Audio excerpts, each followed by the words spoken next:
കുറച്ച് ദിവസങ്ങൾ മുന്നേ ഞാനൊരു വീഡിയോ ചെയ്തിരുന്നു. CPRന്റെ വളരെ ഗുരുതരാവസ്ഥയിലാകുന്ന രോഗികൾക്ക് അടിയന്തര ഘട്ടങ്ങളിൽ CPR നൽകുന്നതിനെ പറ്റി. ഇപ്പോൾ ഈ അടുത്ത ദിവസങ്ങളിൽ ഒരു വാർത്ത എല്ലാവരും ശ്രദ്ധയപ്പെട്ടിട്ടുണ്ടാവും. നമ്മൾ ചടയമംഗലം പോലീസ് സ്റ്റേഷനിലെ 2 പോലീസ് ഉദ്യോഗസ്ഥർ, സബ് ഇൻസ്പെക്ടർ ശ്രീ മനോജ്, അതുപോലെ തന്നെ അവിടുത്തെ ഹോംഗാർഡ് ശ്രീ ജ്യോതി എന്നിവർ ചേർന്ന് 17 വയസ്സുള്ള ഒരു പെൺകുട്ടിയുടെ ജീവൻ രക്ഷിച്ചത്.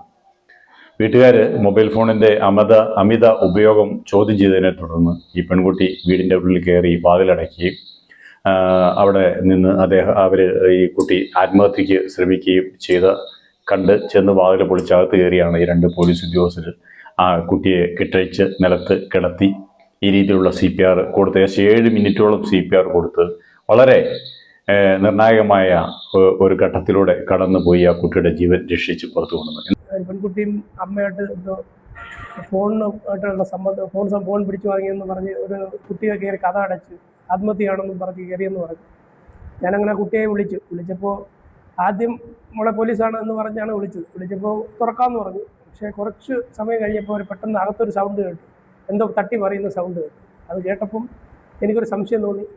അങ്ങനെ ഞാനും ജ്യോതി കൂടെ പുറകിൽ പോയി ജനലിൻ്റെ ഗ്ലാസ് ബ്രേക്ക് ചെയ്ത് അകത്ത് ടോർച്ചടിച്ച് നോക്കിയപ്പം കുട്ടി ഫാനിൽ തൂങ്ങി നിൽക്കുന്ന കണ്ടു. പിന്നെ ഞങ്ങൾ ഉടൻ തന്നെ പുറത്ത് നേരെ ആ കഥ പുതിയ കഥ കണ്ട് ബ്രേക്ക് ചെയ്യാൻ കുറച്ച് ബുദ്ധിമുട്ടി.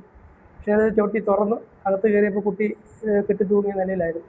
ഇതിന് മുകളിൽ കയറി കുട്ടിയെ പിടിച്ച് ഉയർത്തി ജ്യോതി അത് അറുത്ത് ഞങ്ങൾ തറയെ കിടത്തി നല്ല കുറച്ച് ഒരു 5-6-7 മിനിറ്റ് CPR കൊടുത്തതിന് ശേഷമാണ് കുട്ടിക്ക് കുറച്ച് ബോധം വീണത്. ഇത്തരത്തിലുള്ള പ്രവൃത്തികൾ അനുകരിക്കപ്പെടേണ്ടത് തന്നെയാണ്. അവർക്ക് 2 പേർക്കും ഹൃദയം നിറഞ്ഞ ഒരു ബിഗ് സല്യൂട്ട്. നന്ദി.